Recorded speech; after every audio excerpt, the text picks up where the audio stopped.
Yeah, I would like to pick up some of the discussion points you were mentioning earlier. And I have carefully listened. I probably can anticipate your answer already. But in the literature, you can see basically two camps. One camp that advocates to use SATs as a given set of tools which need to be applied throughout the analysis process in a structured manner. So you start basically using SATs, starting with the definition of information requirements, all the way up to the decision making. And there's another camp which says, you have to couple SATs with intuitive thinking. My question would be, could you first on that down very briefly, because I believe as I said, anticipate your answer already. The other one is, do you teach SATs as a part of a larger methodology or as standalone techniques? Mm-hmm. Just let me begin from my experience. That's a really huge question, to be honest, and I try to sort it out. Let me just make a first approach to the question.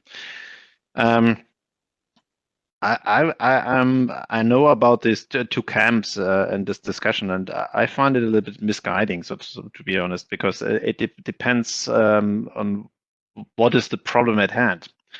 Because first of all, the SATs are really helpful in drilling it down or narrowing down to the most essential parts of thinking and the most essential parts of conducting analysis. So for people who never ever thought about how to conduct an analysis, they are really wonderful to give you a guidance.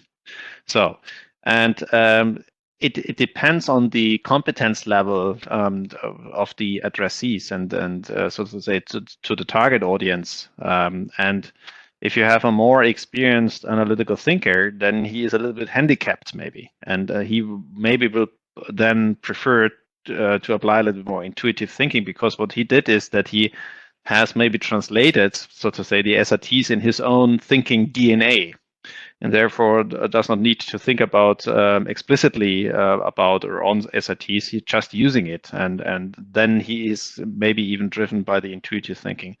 And this leads me once again to the discussion that I mentioned before, whether you can really train analytical thinking or not. And that's something I would say needs to be clarified beforehand. What are the necessary preconditions for good analytical thinking? And that's where even in the science and even in the psychology, I do not find a lot of publications who give you a clear-cut answer what really analytical thinking is and what kind of cognitive predispositions you need to have that one, despite the fact that you maybe need a prefrontal cortex. But what kind of really cognition, so to say, cognitive skills you need to have, and how you can maybe measure them, despite the fact that you maybe make an EQ test or so. Yeah, but that's something that's rather fuzzy, I would say. And if we had a clearer picture in this direction, then we maybe can even sort out these two camps, so to say. That's my first approach to that one, and then I would like to hand over for Ole maybe for another approach or another idea to that one. Well, my approach is that the question, should you use system 1 thinking or system 2 thinking, in the end leads nowhere, because if you read what Kahneman wrote about system 1 and system 2 thinking, then you will very, very fast see that everything we think and everything we perceive is created by system 1. So we see our environment through system 1. And what system 2 is in this context is some sort of higher judge who can reject things that system 1 has created, who can say, all right, I want new or other answers or theories, but these new answers or theories are still created by system 1. So what structured analytic techniques do is they facilitate system 2 thinking, but they're just some sort of like a cup, and inside this cup there's still system 1 thinking. So it's not either use system 1 or system 2. It's always to use both. I think what's the main point is here is do not just use system 1 thinking, because the risk that you go astray and the risk that you fall victim to cognitive pitfalls is much greater if you just use system 1 thinking. And so SATs help you to not go astray and to have a framework for system 2 thinking. Mm-hmm. If I may, I would like to add another perspective to that one.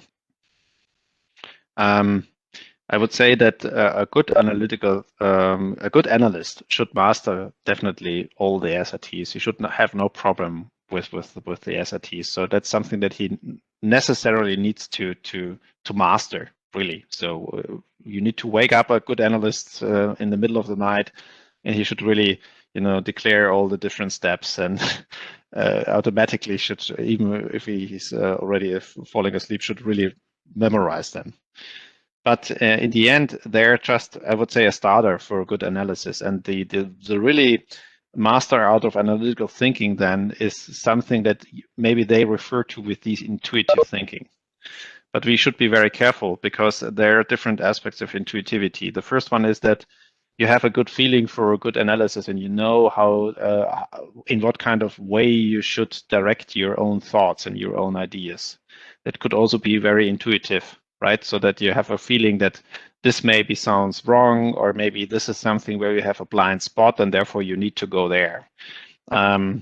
That's one part of the intuition that you maybe have. Then the second thing is, and that's where we definitely have a problem, is that obviously even gifted and talented analysts have a problem in the way how they really operationalize values or take values or assumptions, and even with probabilities. So we have these problem with probability judgments and guessings. And in this case, intuition could be very misleading, even for good analysts. That's all the research that Philip Tetlock has done, and others with the super forecasting and so on. And that's all what we know with the failure in Bayes thinking. And that's actually where I would say that we have different intuitions, so to say, and we have different intuitive channels into the analysis, and that we should also keep into mind when we follow this kind of discussion. Thank you. Looking at the time, we are actually approaching quickly the end of our seminar. I don't know if you are available for a few more minutes. That would depend. All right, yeah, perfect. And again, a reminder to the audience, you're very welcome to ask questions as well, or comment on the things which have been said so far. So just use your hand symbol, use the chat, or switch on your camera if you want to say something. We were touching upon the limitations already a bit, especially when it comes to SATs misused as a sort of strict thinking tool, just adhering strictly to the SATs, and you probably might run into issues which actually reinforce biases or limit the thinking. What about other issues you can think of? I guess the most prominent issue is the very prominent, I guess, several million time quoted phrase of, if you have a hammer, everything looks like a nail. And that's actually, if someone is then educated and skilled in SATs, he thinks that he can deal with all problems, especially with a specific set of SATs, so to say. And that's I would say, exactly that's what I mentioned with those kind of meta-analysts. The more skillful you get, the more you also need to master the limitations and the scope of your methods and tools at hand. Yeah. And that's where sometimes the SATs are a little bit too abstract, so to say. They're a little bit too vague at some facts, at some points, where you see that this is where more specialization is needed, and where you need to drill in a little bit more. I just want to refer to one discussion that popped up right now in the scientific arena and community. That's the difference between the correlation and causation. And for example, SATs say, okay, yeah, do not mix up correlation with causation. By that, they're following the main narrative of statistics. But if you are following the current discussion in statistics, with statisticians, there is a huge debate ongoing about the importance or the point of causality within statistics, and that there's something I would say is a beginning of a turn that is trying to narrow down the role of correlation in the sense of that it giving more importance to causality, and that would be good news, of course, for analysts in the end. Because then we don't need to duck and hide behind correlation, and we can go a little bit more into the argumentation of causality. I know that's right now a very, very specialized and detailed and very specific discussion that I touched here. But just to give you an idea that even within the SATs, there will be some developments, and therefore we need to be careful in the sense of that we don't take them as the holy grail for all the time. So that was probably a very theoretical answer to many of us. Do you have? I know. Do you have a practical example experience at hand from your student laboratory? Mm-hmm. You can think of? Yeah. Let me give you a really hands-on example. Many students, of course, learn in the beginning about statistics, and they learn whatever hypothesis you have. It's what you can do actually is just to if you test it by quantitative data, you just can say there's a correlation. You never can really assume a causality behind it. And that's something that really shapes the thinking and in assumptions, so to say, and also shapes the thinking of an analyst all the way down to the end product then. But what we actually do when we connect, for example, key drivers with errors, so when we connect the dots in a kind of a mental model, we have a strong assumption of causality, right? So, and when people are do not like your analytical products, what they do is then they challenge you with the accusation that obviously you have done a wrong shortcut between correlation to causality. You know, so you have a causal thinking, drawing arrows between dots, saying, okay, that's my finding, and someone who don't like your finding say, hey, how can you assume a causal relationship here? And that's where you then miss an answer in that point, because not having those methodological debate in mind that happens right now, where even statisticians say we need to go a little bit more into the direction of causality, and we can do that one. And I don't want to outline the debate right now too much because it's really a little bit theoretical in the moment. But there's one strand in the argumentation that the causal arguments can be rested on visual diagrams where you can really see the connecting dots and the pathways, and you go through the pathways. And by a specific pathway, you can circumvent also the fact of interfering variables. And so that's, once again, sorry for being a little bit theoretical on that one. I just want to try to make it a little bit simpler. But the key message is, obviously, we are used to thinking causal pathways when we develop a mental model. So that's causality for us, right? And we support this causality maybe by data, and then we dive into correlation. But the pure philosophy of correlation is that you cannot assume causality, and that gives you a drawback in your value of your analytical end product, you know? And that's what I would like to say, that if you don't have an idea of what is possible from a methodological point of view, if you don't have the idea what is happening right now in the scientific discussion about those methods, then you will miss an answer to someone who is challenging your analysis. And that's something where I see some challenges and limitations even to the SRTs right now in the moment. Ole, did you ever make this experience?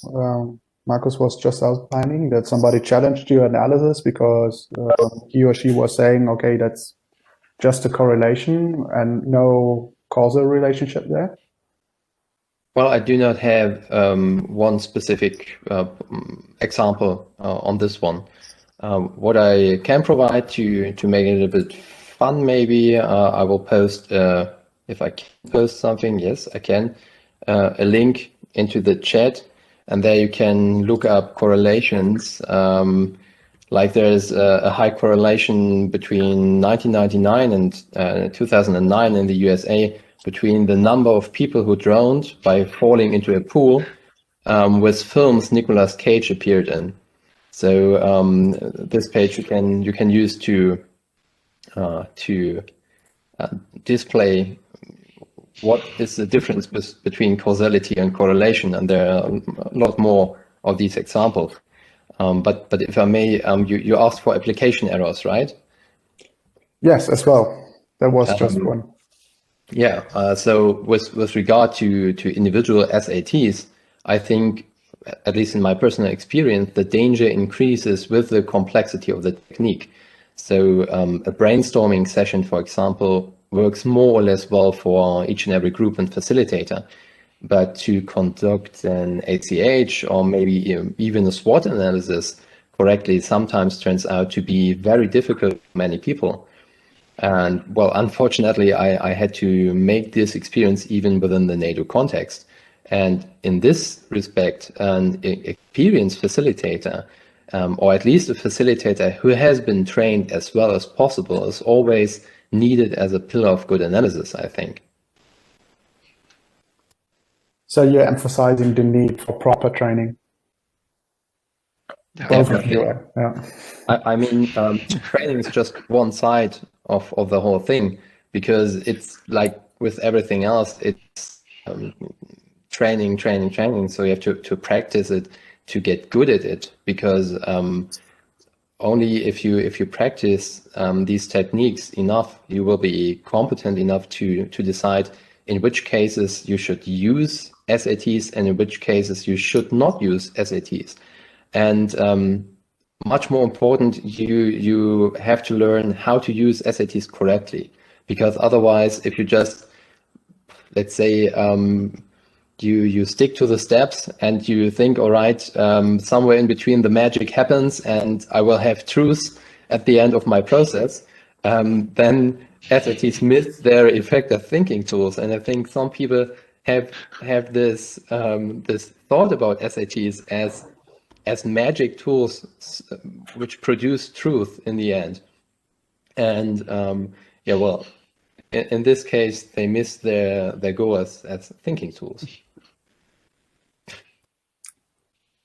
Very important point. Thank you. Marcus, do you want to add something? No, that I really support. I really supported the argument of Ole, and it's just to add a small story to that one. It's also really interesting to see, because in the end, you know, it's successfully applying SATs leads to a situation where people repeatedly apply the SATs, but what I also can see is that they apply them in a specific way, because this leads one to a specific result. And that is also a kind of a danger. Let me give you an example with the pimesioscopy thing. Everybody, if you know the pimesioscopy thing, there's one slide in the internet that you find when you type in pimesioscopy, and this will pop up. And if I ask people, please apply pimesioscopy, and I don't give them any idea how to apply them, they immediately come up with that one. And I can read through all products that this was the template that they have used to develop their own findings. And that's also true for the SATs in the end. You know, they're looking for some template, how to use that one, and then they just try to transfer to their problem. That's also a kind of a danger, that they apply those techniques in a specific way because they have learned it, approaching a problem exactly in that way. Did you ever run into issues when it comes to the different levels, especially in military thinking? You level, the operational level, and the tactical level? Are some SATs more suited for the, let's say, strategic level than others, or can they be applied equally on any level? Ole, that's your part. You're from the military side here. Sorry for that one. Well, I think that you can use, in principle, you can use each technique for each level. What you actually can do often more depends on how much time do we have. And this usually is reflective of, is your analysis proactive or reactive? So if it is reactive, so you are reacting to an external stimulus, and therefore you have to create a very fast a situational picture. Or are you acting proactive? In other words, do you prepare something that prepares a decision which may take effects in weeks or months ahead? And this range from reactive to proactive often reflects the needs from the tactical to the operational to the strategic level. But in principle, you can use each SAT at each level, because it's not the level that decides which SATs are meaningful, but the questions you are asking. Yeah, that's true. And I would like to add another finding that I have, and it's maybe also only an assumption, but what I experience is that the more you get to the operational tactical level, the more the people really are interested in the way how you came up with the conclusion. So they're really asking how you really develop those scenarios, where does this assumption come from? The more you are at the strategic level, you will not come close to those questions. People are not going to ask you about those things. But what you see there is that analysts tend to tell a lot about those techniques. And that's something that I try to teach my analysts. I say, okay, the more you're in a strategic level, don't try to impress people by the fact how much techniques you have applied, because that is going to bore strategic decision makers. They would like to know, the gold nugget out of your analysis, so that they would like, and that's something that's really weird, because in the end, you can even have no analysis technique applied if you have a good narrative, and this is going to convince the decision makers to go into the right direction, then everything is okay. Yeah, and that's where even this kind of ethical dilemma exists, because this means that on a strategic level, sometimes you, as a decision maker, you need to trust your analyst, and you as an analyst should never ever betray your decision maker, in the sense of, okay, I just have done an analysis 3 years ago and never ever used those techniques anymore, and I just, standing under the shower, having a good idea, went immediately to in the briefing and pop up with a nice narrative, right? So that's a finding that I have. I don't know whether you share the same experience, Ole, but I found this interesting from my point of view, from my experiences. If I may jump in, Sebastian? Sure, yes, please. Well, just an anecdote. What I encountered was, if you share the results of SATs, this can lead to the end that you are not even able to finish your analysis, because the results of SATs look good, and from time to time this is enough for decision makers to take and to say, all right, make this a little bit more nicely to look at, and then give me the PowerPoint slide. And then that's, this step in the analysis process, they just take this step out and say, all right, this is the result of the analysis, and then take it and sell it to, let's say, their customers, which might not be the goal of analysis. But this is something I encountered when I was deployed to Iraq, for example. Thank you. There is a question in the audience from Mike Saka. Which definitions of tactical and strategic level are we talking about? I think that's referring to your elaboration, Markus. I really refer to the military definition, and I would like to make clear for Mr. Hacker that I know that on a tactical level, you maybe don't apply those techniques in the full extent. But when I talk to the tactical level, and this is also based on a real work experience. Those findings that I have reported on, they were really something that I have experienced in my role, even in a tactical unit. Not during the operations, but in preparations of the operations, that they were really clever and smart questions, and they're really referring to, please, I need to understand why do you come to these conclusions? Where do they come from? Because then I can really trust into it. And I haven't seen these kind of questions on the strategic level, and therefore I really mean 3-star, 2-star, 3-star level in the end, and also on the political level in this context. I think that answers the question. Yeah, he says thank you. So there's another question for Ole by Nathanael. He's saying, you mentioned you're working on how SATs could be integrated at the decision-making level in the armed forces. I would be interested in examples. Which decision support techniques would you like to highlight and why? What could be problems in applying those in practice?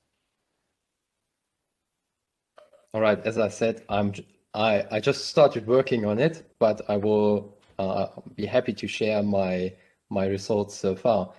So I think one fundamental problem which has not been addressed very well is that for analysts, the information is in the center of what we are trying to do. So we are trying to provide information. We are trying to provide information superiority in order to create decision superiority, so that we can have effect superiority. And we are just for information superiority. That's our playground, so to speak. The decision maker, however, has the same problem or a similar problem to the analyst, in as much as the decision maker is confronted with a huge barrage of information, and not only the mental capabilities, the cognitive capabilities of analysts are limited, but also the capabilities of decision makers, and even of staff officers. So they can just process a limited number of, let's say, entities or thoughts in their head. And in this age, so in this information age, what you have is you have an increasing number of possibilities. If you look, for example, at the whole discussion of multi-domain operations and the multi-domain battlefield, where you have effectors, sensors, and so forth. So you have a broad range of options. And at the same time, there are a lot of dynamics and factors which impact your decision and which get impacted by your decision.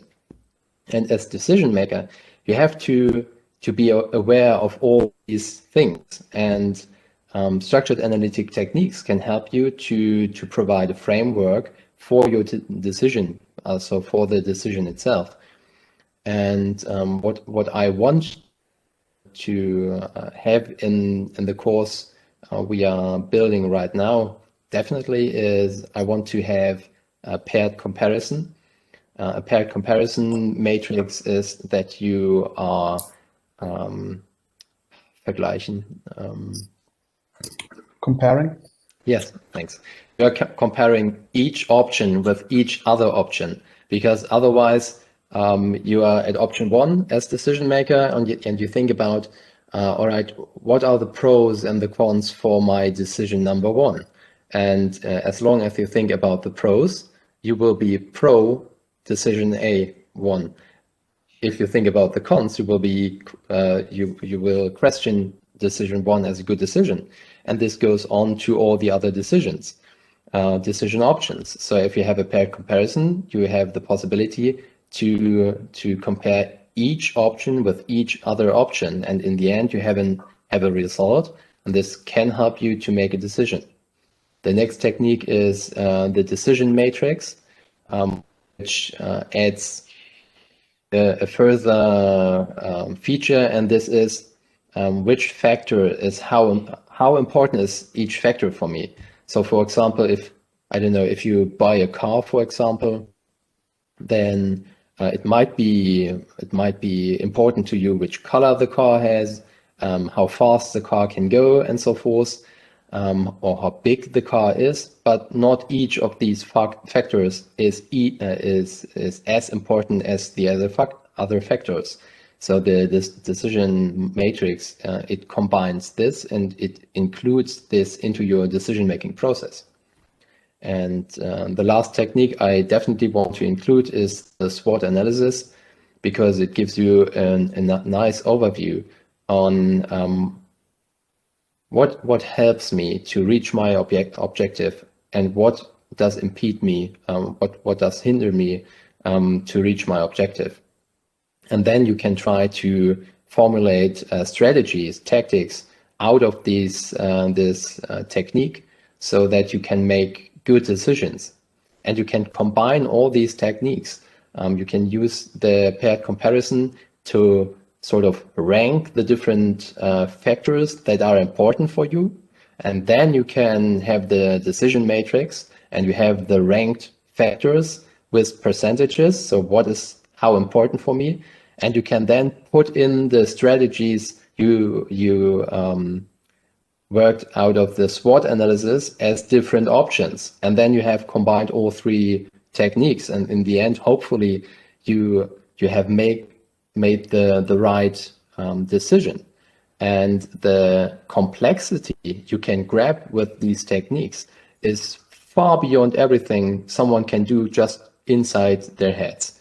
And that's the point where structured analytic techniques really can I think, have a positive impact on decision making in these times, in this information age. Thank you, Oli, for sharing your expertise here. Maybe a last question, and then another one from a more practical standpoint. But the first one would be, how can the effectiveness of SATs, how can it be evaluated? That's maybe one for you, Markus. Mm-hmm. Thank you very much for this one, for this question. That's really interesting. And we're currently working on our test platform, where we can establish kind of something like a living lab, where we apply SATs with different teams on different tasks, and try to find out how we can measure the effectiveness in the sense of which SAT to apply in which context. That's not really a simple question to answer, definitely. Yeah, and we are far away from providing here already something like a blueprint how to conduct this kind of measurement. So what we do actually is that you do what we know as field studies, where you let teams work on the same task with different methodological settings. And of course, this is nothing like a controlled experiment that we maybe know as a gold standard for experimentation and good research, so to say. But it gives us first ideas and can give us a first direction where we can then develop further ideas how to get really into good investigation.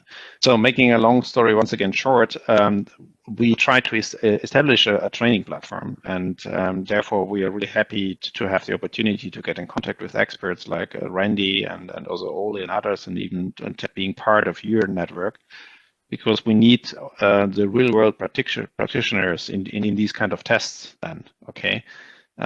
Because one of the biggest failures, and that's also interesting with the cognitive bias thing, and so on, all the scientific results from psychology, most of them come from tests that were made with mostly white students, male white students from American universities in the end, and that does not mean that this really reflects how really humans tick, so to say. So yeah, we try to establish a living lab, we try to establish a test platform and see how far we can go there. Not really an answer, I know, but at least a promise. Well, at least there. Is that a question which others or in the practitioners field? The question of effectiveness? Well, it's at least a question that I ask myself too, and I would love to see more studies and more literature on this. But if you look at the literature, it's very thin, so you're not able to find a lot about this topic. And I think one main reason is that it's a real challenge to create a comparable setting in which test persons and SATs really can be tested. Since I'm just a political science student guy, I do not know how to fix this, but I'm very, very happy that Professor Brzezinski is working on this. So I'm looking forward to see the results. You're invited to join us every time. Please send an invitation to us as well. That brings me maybe to my last question. And again, the audience is, of course, very welcome if they have anything to ask a question now, or use the hand symbol to indicate that they want to ask something. We were talking about SATs a lot now, and maybe this topic is new to many of us. Where shall I get started? If this topic is new to me, what's your recommendation? What shall I do the next day if I want to get engaged with SATs? Only that's your part. Oh, right. If someone really is interested in learning about structured analytic techniques, and especially to understand the background, why is this important?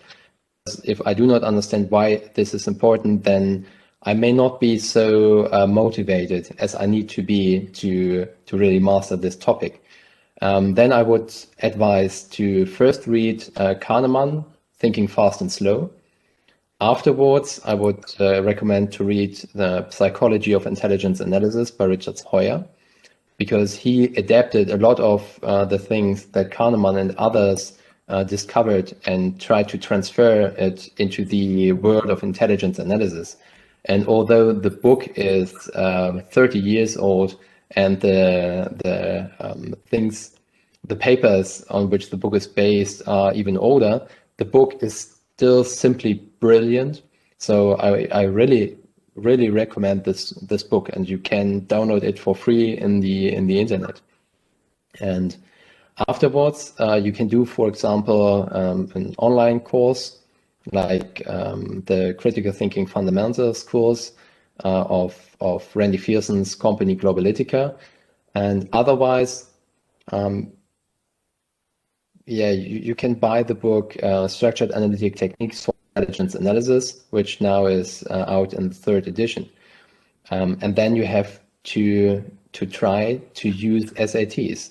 And if you can, go to an experienced facilitator, because otherwise it will be frustrating, it will be hard, and the results may not serve what you are trying to accomplish. So this is the hard part, the SAT part, because it is not done by just reading the book cover to cover. You have to use these techniques, and you have to see how an experienced facilitator is using them. And I know from my own experience, what helped me the most in getting where I am, where in the very early stages to visit real life courses, which do not exist right now, but real life courses with Randy Fearson, and to see how is he applying these techniques in real life, because there is a difference between what is written on the books and how it is performed in real life. And you have to see this with your own eyes in order to be capable to at least start off somewhere. So yeah, this would be my advice. Buy these 3 books, work through these 3 books, and find an experienced facilitator or a training, and then practice.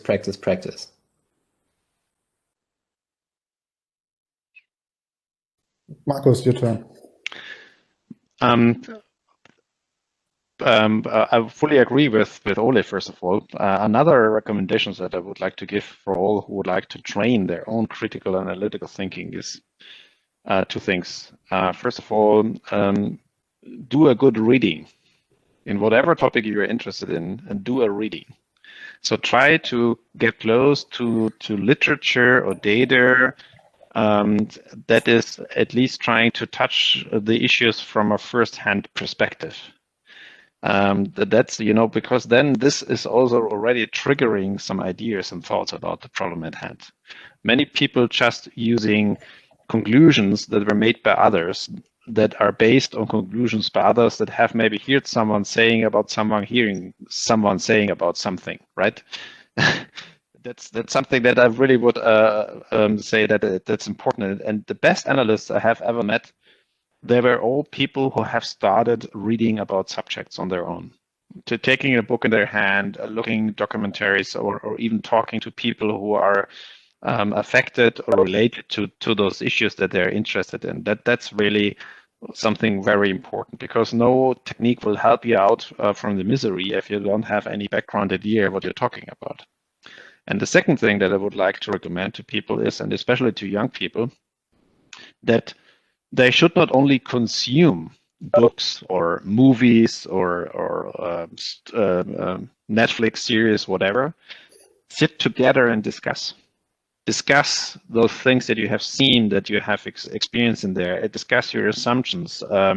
Discuss maybe further developments of a story that has not evolved yet, even in a kind of a series or whatever, and exchange those viewpoints and try to get used to a good culture of discussion and discourse without debating and fighting too much over it to each other. That would be something that I would recommend as a first starter, and that prepares you good for SATs too.